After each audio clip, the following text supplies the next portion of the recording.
Bonjour tout le monde et bienvenue à une balado-diffusion du Bulletin GP. Mon nom est Abdoussal et voici un nouvel épisode. La Formule 1 est en vacances pour presque tout le mois d'août, revient le 23 pour le Grand Prix des Pays-Bas à Zandvoort, mais ça ne veut pas dire que l'actualité va dormir ou être mise en pause en attendant. Donc, pour cet épisode hebdomadaire, que d'ailleurs je n'ai pas fait depuis un bon bout de temps, on va parler justement d'un sujet qui a été très bien accueilli par la grande majorité, voire, est-ce que je pourrais même dire, à l'unanimité par le monde de la Formule 1. Et je parle de l'annonce officielle d'une course de Formule 1 en Malaisie cette saison qui a été annoncée dimanche matin, juste avant le Grand Prix d'Hongrie. Donc, une nouvelle dont les rumeurs commençaient à prendre effet depuis quelques jours, quelques semaines, mais qui finalement s'est concrétisée dimanche avec l'annonce d'un retour de la F1 en Malaisie. Donc, cette course disputée sur le circuit international de Sepang aura lieu du 2 au 4 octobre, donc entre les Grands Prix d'Azerbaïdjan et de Singapour, ce qui va créer un programme triple entre ces trois épreuves. Mais il y a un truc, c'est que ce ne sera pas le Grand Prix de Malaisie comme on l'a connu. Ce sera le Grand Prix de Bahreïn en Malaisie. Ouais, ce n'est pas une blague. Le Grand Prix de Bahreïn, qui a été annulé en avril, disons maintenant reporté en avril, aura lieu sur un circuit à plus de 6000 km de distance. Oui, mais en fait, tout ça est parti d'un accord entre la F1, la Fédération internationale de l'automobile, ou mieux connue sous la FIA, les gouvernements de Bahreïn et de Malaisie pour organiser cette épreuve ce Grand Prix de Bahreïn. Donc, je vous mets un peu en rappel dans ce contexte.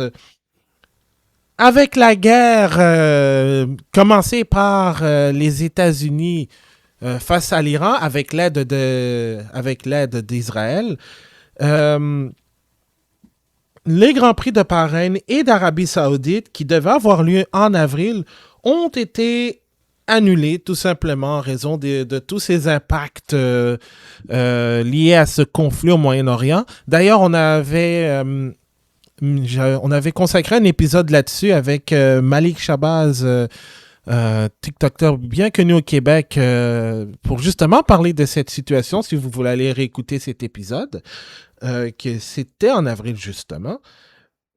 Donc, il n'y a eu aucune course au mois d'avril, étant donné la situation et le fait que ce soit arrivé un peu trop tard pour avoir un plan de contingence dans l'éventualité que une situation politique ou de force majeure se produise pour remplacer ces deux épreuves, disons-le, lucratives.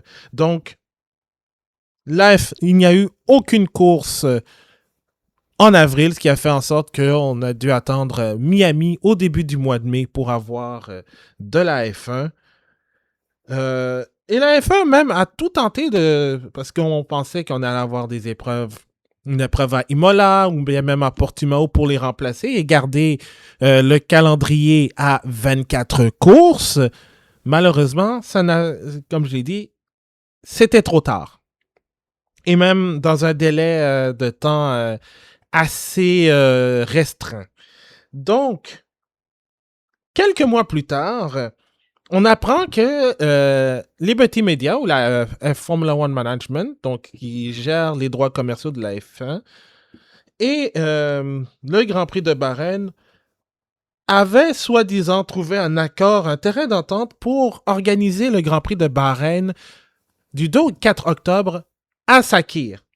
Mais le conflit États-Unis, Israël, Iran a repris de plus belle malgré des cessez-le-feu, ça s'est envenimé. Et là, on s'est dit, bon, il n'y aura pas de Formule 1 à Sakhir.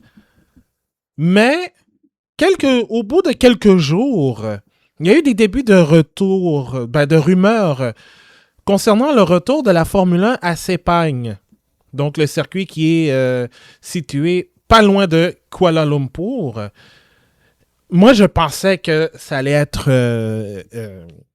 c'était juste une option, une solution, mais je ne pensais pas que c'était réel. Jusqu'à ce que la BBC, The Race et tous les médias spécialisés de la Formule 1 crédibles commencent à parler de cela. Disent que c'est bel et bien réel. Il y aura de la Formule 1 à Sepang. J'étais content. Et je le suis encore. Mais je ne m'attendais pas à ce que ce soit le Grand Prix de Bahreïn. Et c'est pas quelque chose d'anodin. Je vous expliquerai un peu plus tard pourquoi ce n'est pas anodin d'avoir ce genre de truc. Mais c'est la première fois depuis 2017 que la Formule 1 va rouler sur ce circuit de Sepang depuis 2017, justement depuis ce fameux dernier Grand Prix de Malaisie, qui a eu lieu justement de 99 à 2017 sur un circuit qui a énormément... qui plaît énormément aux fans, mais aussi aux pilotes et aux équipes par son aspect incroyable du circuit, l'architecture aussi, qui est vraiment un des premiers Tilkedrome, donc des circuits qui ont été conçus par Hermann Tilke. Donc, c'était vraiment un circuit que je dirais pont entre des circuits de old school, de l'ancienne génération, et ceux de la nouvelle. Alors, c'est un circuit qui a bien vieilli et qui, encore aujourd'hui, même si la Formule 1 n'y est plus jusqu'à octobre, continue de recevoir des grands événements comme la MotoGP, je crois la Asian Le Mans Series en endurance et des épreuves de GT3. Et aussi, une des raisons pour laquelle, bien que ce Grand Prix était populaire à travers le monde, une des raisons pour laquelle cette course n'est plus revenue, c'est à cause des frais à payer à la Formule 1 pour accueillir ces Grands Prix. L'ancien PDG du circuit de Sepang, dans le temps, n'avait pas renouvelé le contrat avec la Formule 1 parce qu'il pensait que ça ne valait plus la peine de payer environ 40 millions de dollars US par année pour un sport qui était encore niché. Malheureusement, ces propos ont très mal vieilli avec le boom que ce sport qu'est la Formule 1 a connu. C'est devenu un sport hyper médiatisé, un des sports avec une croissance non seulement économique, mais une croissance de popularité exponentielle, beaucoup plus que plusieurs championnats très bien connus. Donc, avec tout ça, moi je pense que le retour de la Formule 1 en Malaisie sera bénéfique pour eux. Mais ça reste quand même le Grand Prix de Bahreïn, qui, les promoteurs vont quand même assumer les coûts de l'organisation de ce Grand Prix, ainsi que la vente des billets. Et même le commanditaire de cette épreuve n'est pas Petronas ou autre commanditaire d'origine malaise, mais bien Gulf Air, la compagnie aérienne du Bahreïn, qui est commanditaire de ce Grand Prix depuis ses tout début, en fait, en 2004, je pense. Mais depuis 2004, mais ça va être le titre officiel, le Grand Prix Gulf Air du Bahreïn en Malaisie. Oui, le Grand Prix en Malaisie a été ajouté. Une genre de distinction. Donc, oui, c'est un retour. Le retour de la F1 à Sepang est majoritairement, voire même de manière unanime, très apprécié de tout le monde. Mais logistiquement, ça fait du sens. Parce que la plage du 2 au 4 octobre est une date qui est plutôt facile pour intégrer une épreuve parce que on passe d'Azerbaïdjan et ensuite 2 semaines plus tard, on s'en va à Singapour. Et la Malaisie et Singapour, c'est juste la porte d'à côté. C'est environ 1 heure de route, 1 heure de vol, je pense, de Kuala Lumpur à Singapour. Et en plus, le Grand Prix d'Azerbaïdjan cette année se tient un samedi. Oui, parce que le Grand Prix d'Azerbaïdjan a lieu un samedi. Parce que le dimanche, je pense, c'est jour du souvenir en Azerbaïdjan. Donc, c'est une fête nationale. Et puis, même avec le Grand Prix de Bahreïn au Bahreïn, ça aurait fait du sens aussi. Parce que Azerbaïdjan et Singapour, entre les deux, autant le Bahreïn que la Malaisie se trouvent entre ces 2 trajets. Donc, logistiquement, ça fait du sens. Certes, ça va devenir un programme triple et donc 9 courses en l'espace de 11 semaines, je crois. Mais il faut s'adapter. Et ça a été une chose que la Formule 1 est capable de faire, c'est de s'adapter à toute éventualité. Le meilleur exemple possible, ça a été en 2020 avec la COVID-19. On l'a tous vécu. Le calendrier a été refaçonné vraiment avec toutes sortes de grands prix auxquels on ne s'attendait pas. Par exemple, 2 courses au Red Bull Ring, à Silverstone, aller à Mugello, aller à Imola aussi, aller sur des circuits qui n'ont pas accueilli la Formule 1, n'ont plus accueilli la Formule 1 ou qui ont la capacité d'organiser 2 courses une semaine après l'autre aussi. Bahreïn, entre autres, avec ce magnifique circuit externe de Sakhir avec plusieurs configurations. Donc, la Formule 1 a été capable de s'adapter à toute éventualité. Et c'est pas seulement avec la COVID aussi.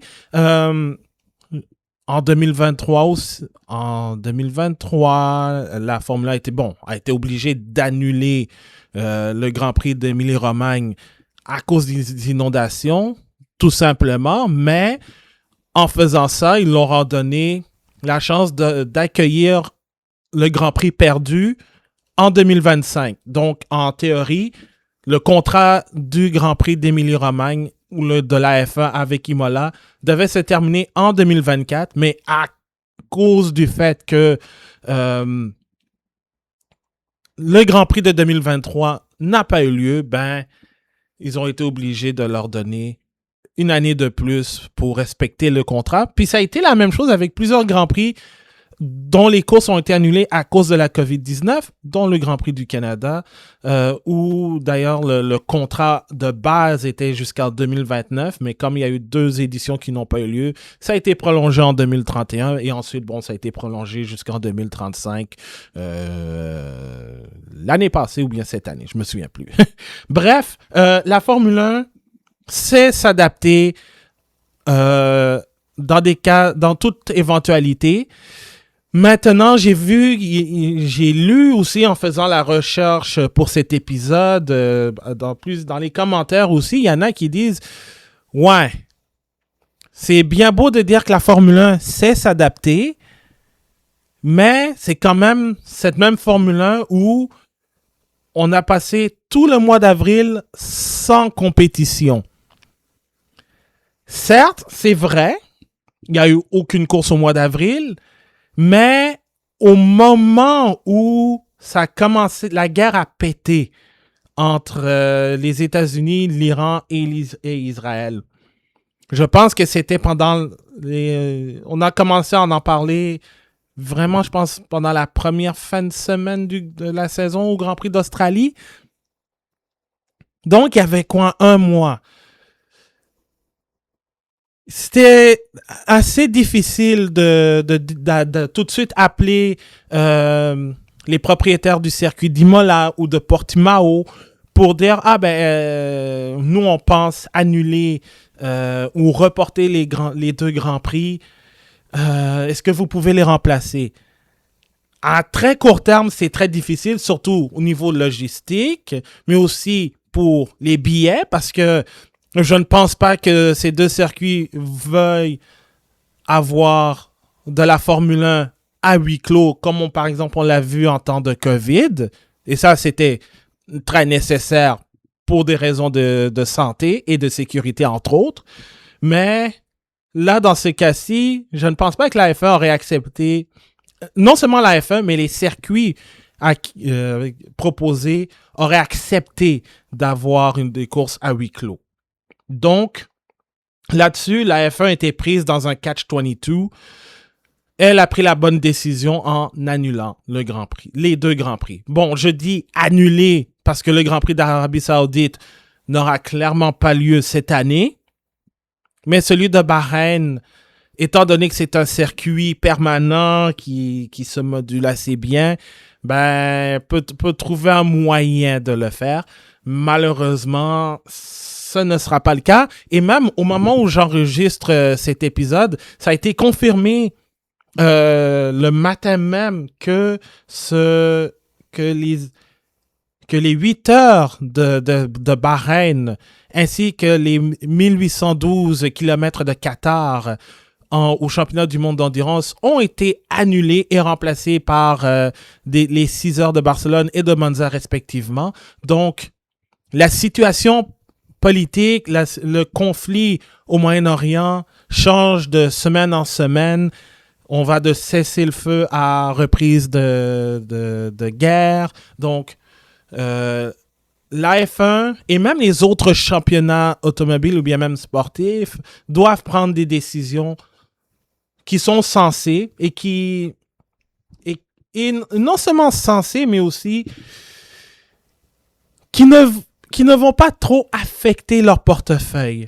Parce qu'il y a ça aussi, l'aspect de l'argent. Là, avec la tenue du Grand Prix de Bahreïn en Malaisie, la F1 a quand même 23 courses sur les 24 qui étaient déjà prévues de base. Donc là, il va en avoir au moins. Et là, il y a aussi l'autre truc, c'est que en fin de saison, il y a les Grands Prix de Qatar et de Bahreïn et d'Abu Dhabi, pardon, qui auront lieu en fin de saison. Alors, la F1 a apparemment jusqu'au mois de septembre pour décider de leur sort. Est-ce que on décide d'aller quand même au Qatar et à Abu Dhabi ou la F1 prend une page du championnat du monde d'endurance avec l'Automobile Club West, les promoteurs des 24 heures du Mans et la FIA de dire, bon, il n'y a pas de Bahreïn comme en Formule 1, mais il n'y a pas de Qatar qui se donne. Est-ce que la Formule 1 pourrait faire de même? Idem pour la MotoGP qui a justement une épreuve au Qatar à Losail au mois de novembre. Donc, ils doivent prendre des décisions, surtout pour justement commencer pour que les équipes puissent préparer le transport surtout. Et aussi calculer le coût des frais, tout le planning qui est ici, parce qu'après le Grand Prix de Madrid, d'Espagne à Madrid, vers la mi-septembre, c'est la dernière course européenne. Donc là, ça va être des courses qui vont avoir lieu vraiment un peu plus à l'ouest pour le cas d'Azerbaïdjan et de Singapour. Et ensuite, les courses en sol américain, États-Unis, Mexico City, Grand Prix de Sao Paulo et Las Vegas, ce sont des courses qui nécessitent des vols. Donc, alors qu'en Europe, tout peut se faire via camion et même bateau, j'ai oublié pour les courses justement en sol américain au pluriel. Donc, ça aussi, ça va être quelque chose que les équipes vont prendre en compte. Et pour revenir au calendrier, la F1 a aussi des obligations contractuelles, entre autres envers les diffuseurs de télévision, parce que les chaînes de télévision, par exemple, ici au Canada, au Québec, c'est RDS. Ben, eux, ils ont payé je ne sais pas combien d'argent pour avoir les droits de la Formule 1, mais on leur dit, ben, vous pouvez diffuser toute l'intégralité de la saison sur un total de, par exemple, 24 courses. Mais si ils ne peuvent pas diffuser, ben là, on va dire 4 parce que on va assumer, par exemple, que Qatar et Abu Dhabi n'auront pas lieu, même 3. Ben, à un certain point, la F1 va être obligée de leur payer, de payer des pénalités. Et c'est pas ça qu'ils veulent. Donc, c'est pour ça que, justement, ils ont trouvé un moyen de placer un Grand Prix de Bahreïn, peu importe sa localisation, au calendrier, et aussi pour Qatar et Abu Dhabi, de trouver un plan de rechange, un plan de contingence, comme on le dit. Ce serait par exemple, si jamais Qatar et Abu Dhabi n'avaient pas lieu, de terminer la saison en décembre en Europe. Les choix, Imola ou Portimao. Alors,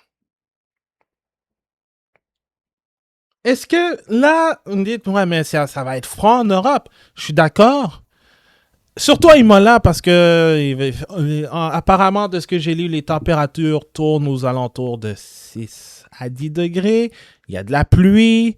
On a vu ce qui s'est malheureusement passé du côté de 2023. Bon, ça, c'était plus une catastrophe naturelle, mais ça ne représente pas exactement le cadre. Mais si apparemment il pleut beaucoup en décembre là-bas. Aussi, le fait que en décembre, les journées sont plus courtes avec les changements d'heure.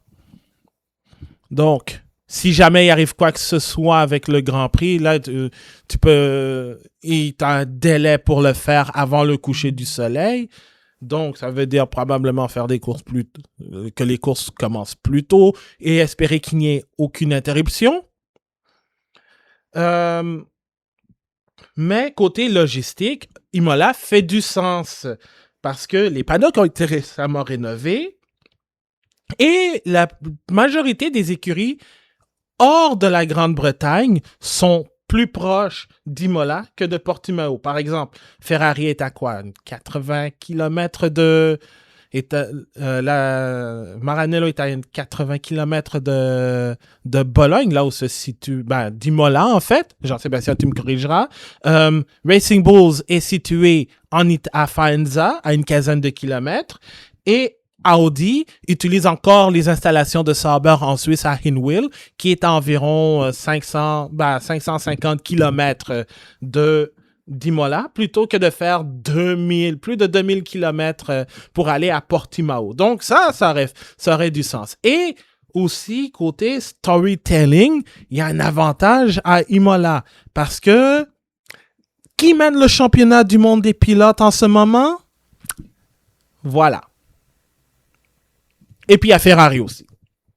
Donc, et puis, Kimi Antonelli est natif de Bologne. Donc, si jamais il devient champion du monde lors de ce Grand Prix, ça va être la fête. Et s'il est déjà avant Imola, ben ça le sera encore parce qu'il va pouvoir célébrer avec ses pairs, avec sa famille, avec ses amis, avec ses partisans là-bas. Puis Ferrari pourrait célébrer aussi si jamais, par exemple, il parvenait à gagner le championnat des constructeurs. Ce qui me surprendrait, mais impossible n'est pas français ou italien. Whatever ce que Napoléon a dit, mais impossible n'est pas français. Donc, logistiquement, Imola ferait du sens, mais si tu veux organiser un Grand Prix qui s'étale un peu plus longtemps, Portimao serait bien aussi. Et d'ailleurs, Portimao va revenir au calendrier l'année prochaine pour remplacer le Grand Prix des Pays-Bas. Donc, ce sera le Grand Prix du Portugal dès l'année prochaine. Et eux, ils veulent commencer à faire des rénovations justement pour accueillir le grand cirque de la Formule 1. Donc, déjà pour le championnat du monde d'endurance, c'est réglé. Il n'y aura pas de course au Bahreïn et au Qatar. La F1 a jusqu'au mois de septembre maximum pour déterminer où aura lieu la fin de la saison. Et la MotoGP aussi devrait prendre une décision assez rapide, connaissant aussi les propriétaires. Spoiler alert, c'est Liberty Media. Donc, voilà, c'est ce que j'ai fait un peu le tour de la situation. Mais je veux revenir sur le titre du Grand Prix et le lieu aussi. Le Grand Prix de Bahreïn en Malaisie. Bon, en ce moment, c'est le sujet de détournements drôles, de memes sur les internets, avec raison, parce que c'est drôle qu'un Grand Prix soit disputé à 6000 km à 6000 km de distance et dans un autre pays, mais ce n'est pas la première fois que ça se produit. Et il y en a eu quelques-uns. Par exemple, un des plus marquants, en fait, c'est le Grand Prix de Suisse. Il y en a eu en 1975, mais ça comptait comme une course hors championnat. Et en 1982, sur le circuit de Dijon-Prenois en France, à environ 175-200 km de route de la frontière suisse. Si j'ai calculé sur Google Maps, j'ai eu le temps de le faire entre-temps.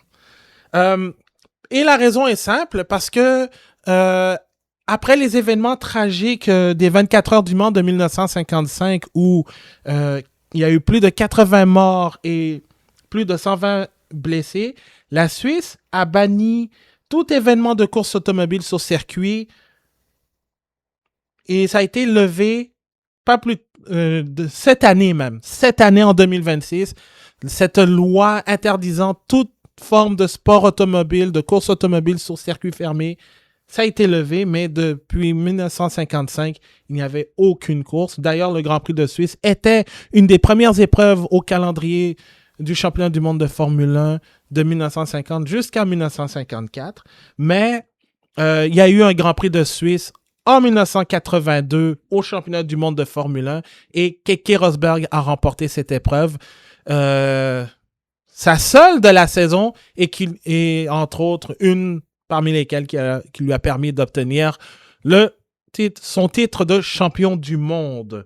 Donc, c'était la seule fois où, justement, ce Grand Prix de Suisse a eu lieu ailleurs qu'en Suisse. Et c'était en 82 pour la première et dernière fois. Mais il y en a d'autres exemples. Par exemple, le Grand Prix de Luxembourg, qui a déjà eu lieu dans les années, au début du 20e siècle. Mais comme championnat du monde de Formule 1, 2 fois, ça a été utilisé comme prête-nom pour obtenir une deuxième course de Formule 1 en Allemagne, étant donné que le Grand Prix allemand étant à Hockenheim. Ils ont utilisé le Nürburgring pour accueillir le Grand Prix de Luxembourg en 1997 et 98.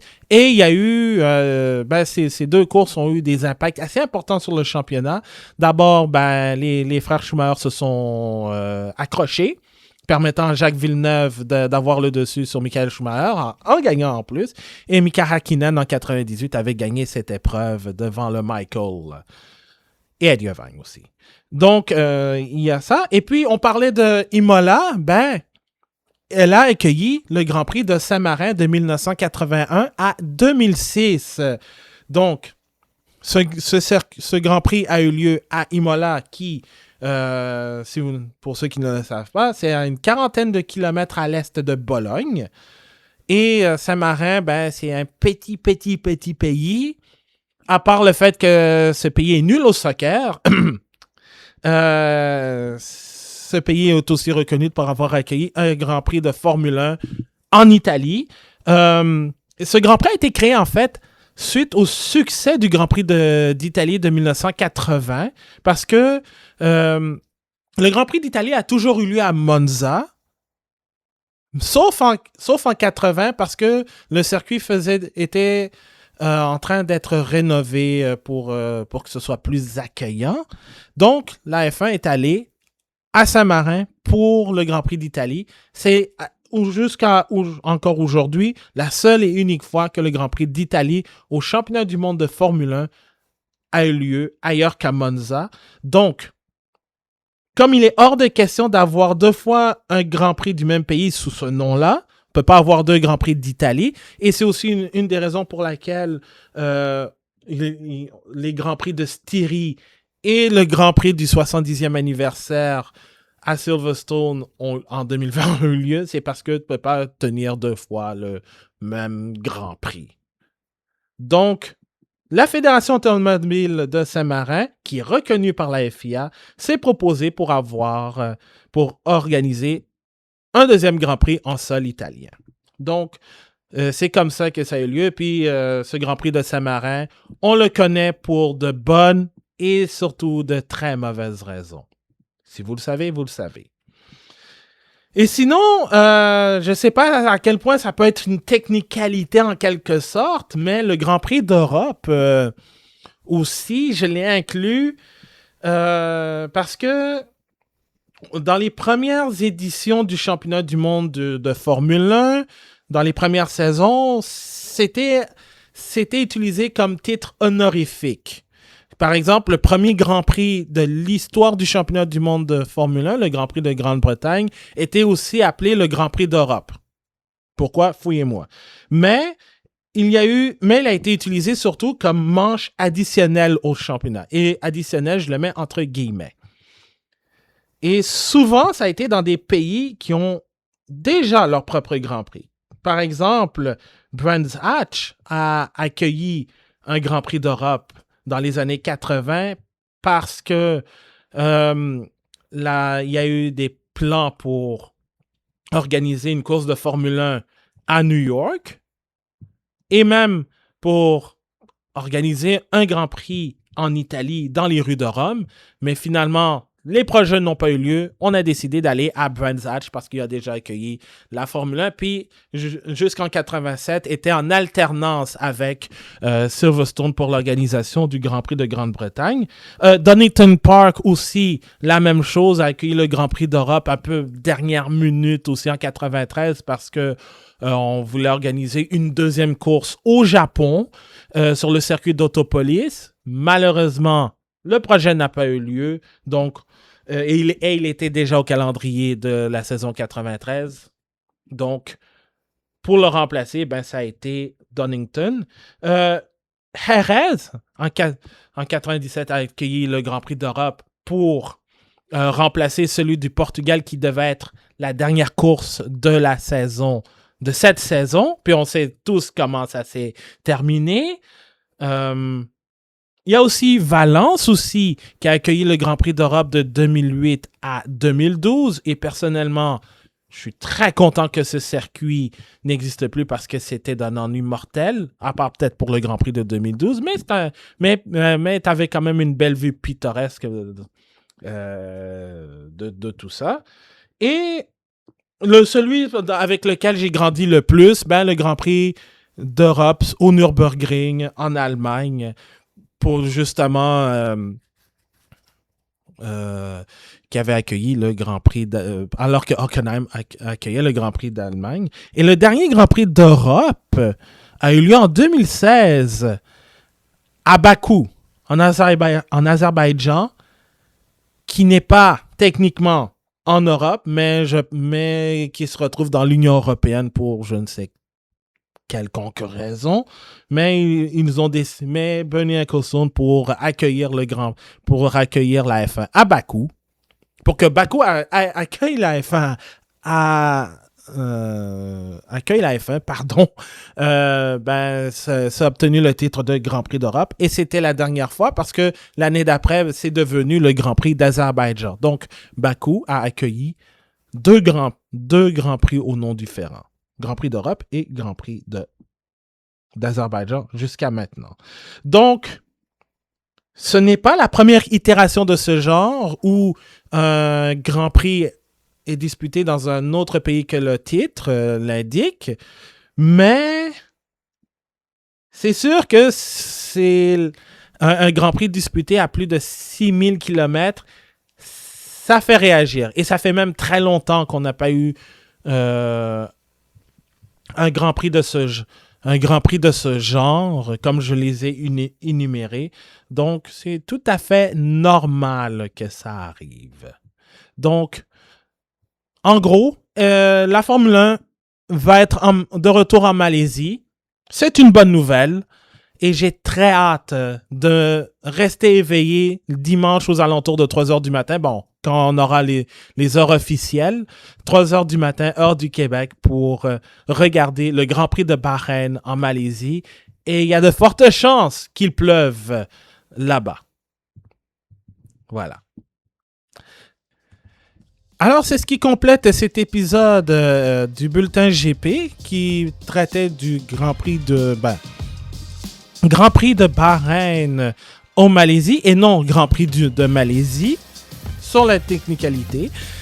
Alors, on est disponible sur toutes vos plateformes de podcast préférées, Spotify, Apple Podcast et même sur YouTube si vous voulez écouter les anciens épisodes, les après-courses aussi, et même l'épisode où on a parlé avec Malik Shabazz sur le cas du Moyen-Orient qui peut affecter la course automobile aussi, et qu'il l'est encore. On est aussi sur Facebook et Blue Sky at le Bulletin GP. Et n'oubliez pas non plus le groupe Facebook La Monoplace où vous pouvez discuter de sport automobile en tout temps. Et même s'il n'y a plus de Formule 1, il reste l'IndyCar, du rallye, puis un peu de NASCAR. Sur ce, merci beaucoup d'avoir été là. Mon nom est Abdoussal. On continue toujours de rouler avec le Bulletin GP et on se retrouve pour un prochain épisode du Bulletin. Faites attention à vous, profitez des vacances de la F1 et d'autres compétitions pour ne pas penser à la course automobile, comme ce que je vais faire. Et sur ce, on se retrouve une prochaine fois. Salut tout le monde!